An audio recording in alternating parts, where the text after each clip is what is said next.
نحمده ونصلي على رسوله الكريم أما بعد فأعوذ بالله من الشيطان الرجيم بسم الله الرحمن الرحيم وقال الله تبارك وتعالى يا أيها النبي إنا أرسلناك شاهدا ومبشرا ونذيرا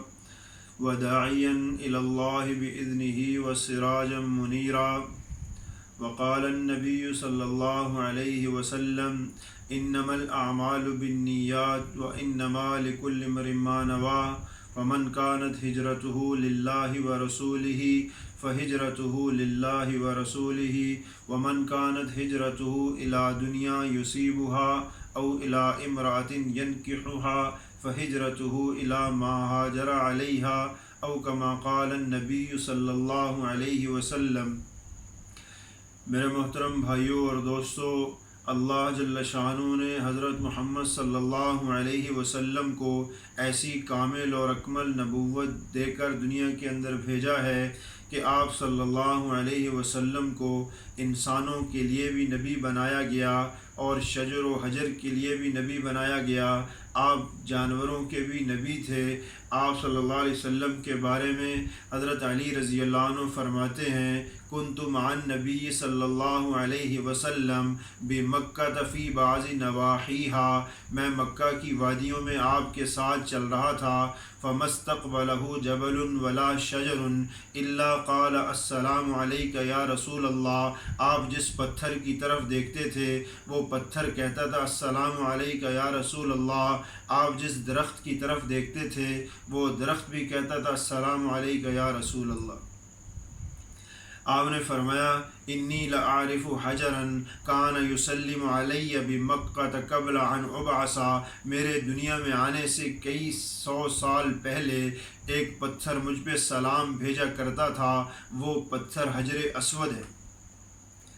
حضرت جابر رضی اللہ عنہ کہتے ہیں کہ ہم لوگ حضور صلی اللہ علیہ وسلم کی مجلس میں بیٹھے تھے، 14ویں رات کا چاند نکلا ہوا تھا، فرأیت النبی صلی اللہ علیہ وسلم وإلی القمر، ہم ایک نظر آپ کو دیکھتے، ایک نظر چاند کو دیکھتے، فإذا هو احسن عندی من القمر، آپ صلی اللہ علیہ وسلم چاند سے زیادہ خوبصورت تھے۔ ایک صحابی حضرت انس رضی اللہ عنہ کہتے ہیں کہ حضور صلی اللہ علیہ وسلم کو اللہ تعالیٰ نے وہ عاجزی اور انکساری عطا فرمائی تھی کہ جب آپ زمین پر چلتے تو آپ انتہائی تواضع کے ساتھ چلتے تھے، اور حضرت انس رضی اللہ عنہ نے کہا ما مسست دیباجۃ ولا حریرا الین من کف رسول اللہ صلی اللہ علیہ وسلم، میں نے کسی ریشم اور دیباج کو آپ کے ہاتھوں سے زیادہ نرم نہیں دیکھا، ولا شممت مشکا ولا عنبرۃ اطیب من رائحۃ النبی صلی اللہ علیہ وسلم، میں نے کسی مشک و عنبر کو آپ کے پسینے سے زیادہ خوشبودار نہیں دیکھا۔ میرے بھائیوں، آپ کو اللہ تعالیٰ نے ہر شے کے لیے نبی بنایا تھا، آپ جس طرف منہ کرتے تھے وہ چیز آپ کی نبوت کا اقرار کرتی تھی۔ حضرت عمر رضی اللہ عنہ فرماتے ہیں بنو سلیم کے ایک آدمی حضور صلی اللہ علیہ وسلم کی مجلس میں آئے، ان کے ہاتھ میں مردہ گو تھی، انہوں نے آ کر آپ کے سامنے اس گو کو پھینکا اور کہا ان آمن بک ھذا الذب آمنت بک،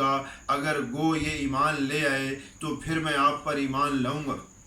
آپ نے اس گو کی طرح مخاطب ہو کر کہا یا ذب، صرف اتنا ہی جملہ بولا، اس نے فصیح و بلیغ عربی میں جواب دیا لبیک و سعدیک یا زین من واف القیامت، اے قیامت کے دن کو مزین کرنے والے، میں آپ کی خدمت کے لیے حاضر ہوں۔ پھر آپ نے اس سے دوسرا سوال کیا یا ذب من تعبد، اے گو تو کس کی بندگی کرتی ہے؟ اس نے کہا الذی فی السماء عرشہ، میں اس ذات کی بندگی کرتی ہوں جس کا عرش آسمانوں میں ہے، وفی الارض سلطانہ، زمین میں اس کی بادشاہت ہے، وفی البحر سبیلہ، سمندروں میں اس کے راستے ہیں، وفی الجنت رحمتہ وفی النار عذابہ، جنت میں اس کی رحمت ہے اور دوزخ میں اس کا عذاب ہے۔ پھر آپ نے اس سے پوچھا یا ذب من انا، اے گو میں کون ہوں؟ اس نے کہا انت رسول رب العالمین و خاتم النبیین قد افلح من صدقک وقد خاب من کذبک، آپ اللہ کے رسول ہیں آپ کی جس نے تصدیق کر دی وہ کامیاب ہو گیا، جس نے آپ کی تکذیب کر دی وہ برباد ہو گیا۔ جب اس بدو نے یہ ساری باتیں سنی تو اس نے قسم کھا کے کہا لا اتبع اثرا بعد عین، آج کے بعد میں اپنے آباء و اجداد کے طریقے پہ نہیں چلوں۔ واللہ لقد جئت وما على ظهر الارض احد ابغض الی منک وانک اليوم احب الی من والدی ونفسی۔ یا رسول اللہ، جب میں آپ کے پاس آیا تھا تو آپ میرے نزدیک سب سے برے انسان تھے، لیکن آج آپ میری نظروں میں میرے باپ سے بھی زیادہ محبت کے حقدار ہیں، آپ مجھے میری جان سے بھی زیادہ پیارے ہیں۔ وَإِنِّي لَأُحِبُّكَ بِدَاخِلِي وَخَارِجِي وَسِرِّي وَعَلَانِيَتِي أَشْهَدُ أَن لَا إِلَهَ إِلَّا اللَّهُ وَأَنَّكَ رَسُولُ اللَّهِ، میں علی الاعلان کہنے کے لیے تیار ہوں، چپکے سے بھی کہنے کے لیے تیار ہوں کہ اللہ کے سوا کوئی معبود نہیں، آپ ہی اللہ کے رسول ہیں۔ حضرت عمر رضی اللہ عنہ نے فرمایا کہ جتنے حضرات صحابہ اکرام موجود تھے ان سب نے یہ گفتگو سنی۔ میرے بھائیوں، ایسی نبوت اللہ نے کسی نبی کو نہیں دی جیسی نبوت اللہ نے آپ کو عطا فرمائی۔ اللہ نے آپ کو دنیا کا بھی سردار بنایا، آخرت کا بھی سردار بنایا۔ آپ نے فرمایا جب میں قیامت کے دن ایک جگہ اللہ میرا مقام بنایا ہے، جب میں اس جگہ پر پہنچوں گا انی ساقوم مقاما یوم القیامہ یرغب الی خلق کلہم حتی ابوہم ابراہیم الخلیل اللہ، میرا رب مجھے قیامت میں وہ مقام عطا فرمائے گا کہ ابراہیم خلیل اللہ بھی میرے مرتبے میں غور کریں گے۔ صحابہ کی مجلس لگی ہوئی تھی،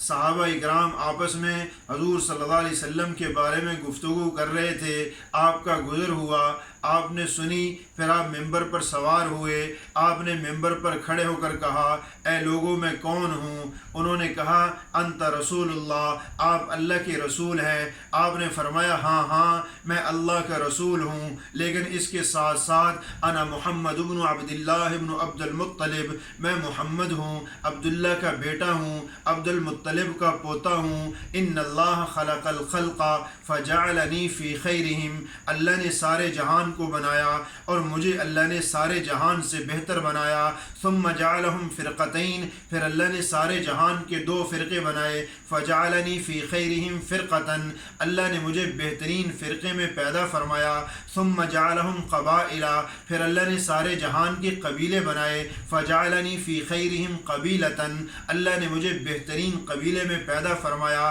ثم جعلہم بیوتا، پھر اللہ نے ساری دنیا کے انسانوں کے گھروں کو بنایا۔ فجعلنی فی خیرہم بیتاً، مجھے اللہ نے سب سے اچھے گھر میں پیدا فرمایا۔ الا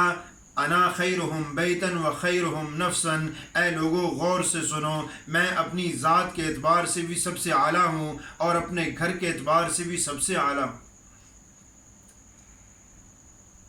حضرت عبداللہ ابن عباس رضی اللہ عنہ کہتے ہیں میں حضور صلی اللہ علیہ وسلم کے ساتھ چل رہا تھا، صحابہ کے حلقے لگے ہوئے تھے، صحابہ آپس میں حضور صلی اللہ علیہ وسلم کی تعریف میں بات کر رہے تھے، انبیاء علیہ السلام کا تذکرہ کر رہے تھے۔ ایک آدمی نے کہا ان اللہ اتخذ ابراہیم خلیلا، اللہ نے ابراہیم کو خلیل بنایا۔ دوسرے نے کہا موسیٰ کلیم اللہ، موسیٰ علیہ السلام کو اللہ نے کلیم اللہ بنایا۔ تیسرے نے کہا عیسیٰ روح اللہ۔ چوتھے نے کہا آدم اصطفاہ اللہ، آدم علیہ السلام کو اللہ نے صفیہ اللہ بنایا۔ آپ یہ سنتے جا رہے تھے، جب آپ ممبر پر پہنچے آپ نے فرمایا اے لوگوں غور سے سنو، ان اللہ اتخذ ابراہیم خلیلا وہو کذالک، میں مانتا ہوں ابراہیم علیہ السلام خلیل اللہ ہے، و موسیٰ نجی اللہ، موسیٰ علیہ السلام کو اللہ نے نجی اللہ بنایا، و آدم اصطفاہ اللہ و عیسیٰ روح اللہ، اللہ نے عیسیٰ علیہ السلام کو روح اللہ بنایا، آدم علیہ السلام کو صفیہ اللہ بنایا۔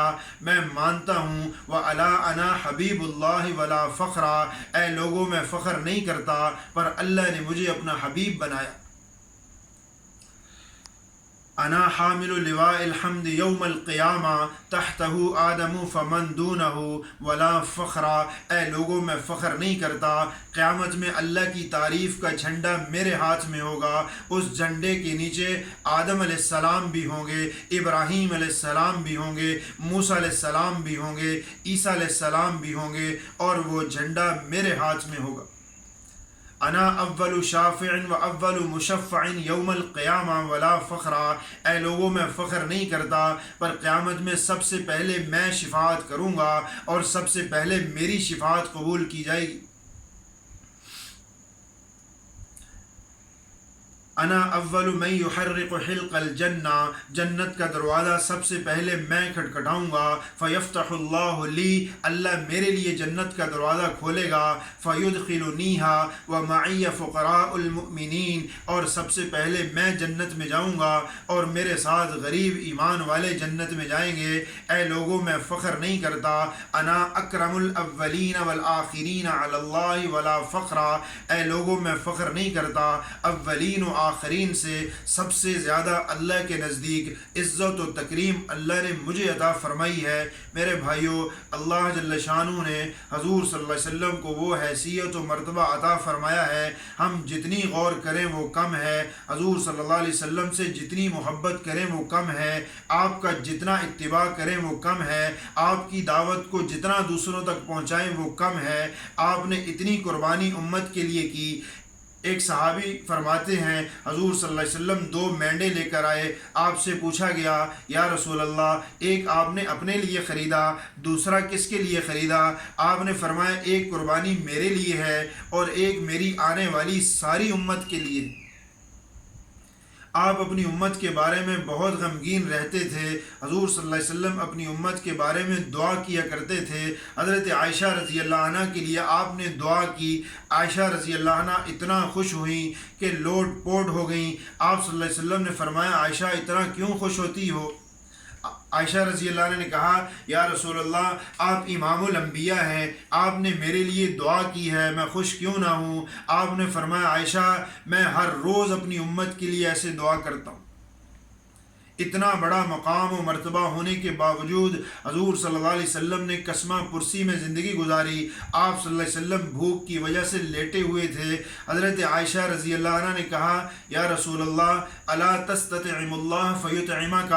آپ اللہ سے کھانا کیوں نہیں مانگتے؟ اللہ تو آپ کو کھانا کھلانے کے لیے تیار ہے۔ آپ نے فرمایا یا عائشہ والذی نفسی بیدیہ لو سألت ربی ان یجری معی جبال الدنیا ذہبا لاجراہا حیث شئت من الارض، اے عائشہ اس ذات کی قسم جس کے قبضہ میں محمد صلی اللہ علیہ وسلم کی جان ہے، اگر میں اپنے رب سے یہ کہہ دوں کہ ساری دنیا کے پہاڑوں کو سونا بنا دو اور میرے ساتھ ساتھ چلا دو، تو اللہ ساری دنیا کے پہاڑوں کو سونا بنائے گا اور میرے ساتھ ساتھ چلائے گا۔ لیکن اخترت جوع الدنیا علی شبعہا، لیکن عائشہ میں نے دنیا میں پیٹ بھر کے کھانے پر دنیا میں بھوکا رہنے کو ترجیح دی، وفقر الدنیا علی غناہا، دنیا میں غنی بننے پر فقیر بننے کو ترجیح دی، وحزن الدنیا علی فرحہا، دنیا میں دنیا کی خوشیوں کے مقابلے میں نے دنیا کے غموں کو ترجیح دی۔ یا عائشہ ان الدنیا لا تنبغی لمحمد ولا لآل محمد، اے عائشہ دنیا محمد صلی اللہ علیہ وسلم کے لیے مناسب نہیں ہے اور آپ کی آل کے لیے بھی مناسب نہیں۔ یا عائشہ ان اللہ لم یرضى لأولی العزم من الرسل الا الصبر عن مکروہ الدنیا والصبر عن محبوبها، عائشہ اللہ جل شانہ پہلے انبیاء سے اسی بات پہ راضی ہوا ہے کہ انہوں نے اپنی محبوب چیزوں کو چھوڑ دیا، ناپسندیدہ چیزوں کو چھوڑ دیا، اللہ ان سے راضی ہو گیا، اور اللہ ہم سے بھی ویسے ہی راضی ہوگا جیسے اللہ پہلے انبیاء علیہ السلام سے راضی ہوا ہے، اس لیے کہ اللہ تعالیٰ نے اپنی کتاب میں مجھے فرمایا فاصبر کما صبر اولو العزم من الرسل، اے میرے محبوب صبر کرو جیسے پہلے انبیاء علیہ السلام نے صبر کیا تھا۔ اللہ کی قسم میں ضرور بے ضرور صبر کروں گا اور ضرور بے ضرور اللہ کی اطاعت کروں گا۔ میرے بھائیوں، اتنا مرتبہ اور مقام رکھنے کے باوجود حضور صلی اللہ علیہ وسلم نے قسمہ پرسی میں زندگی گزاری تاکہ میری امت میں آنے والے لوگ یہ نہ سمجھیں کہ دین پر چلنا صرف مالدار لوگوں کا کام ہے، غریب لوگوں کو چلنا مشکل ہے۔ آپ صلی اللہ علیہ وسلم نے مسکینوں سے محبت کی ترغیب دی اور جنت میں اپنے ساتھ مساکین کو لے کر جانے کی بشارت دی۔ حضور صلی اللہ علیہ وسلم اپنی امت کے لیے انتہائی درد رکھتے تھے، وہ درد امت میں کم ہو چکا ہے، اس درد کو پیدا کرنا دعوت کا کام ہے، دعوت کے ذریعے لوگوں میں دوبارہ اس درد کو پیدا کرنا یہ ہم سب کی ذمہ داری ہے، اس محبت کو دوبارہ اجاگر کرنا یہ ہم سب کی ذمہ داری ہے۔ اللہ تعالی ہمیں توفیق دے پوری دنیا کے انسانوں تک آپ کے پیغام کو پہنچانے کے لیے، آپ کی دعوت کو پوری دنیا کے انسانوں تک پہنچانے کے لیے اللہ تعالی ہمیں محنت کرنے کی توفیق دے اور کوشش کرنے کی توفیق دے۔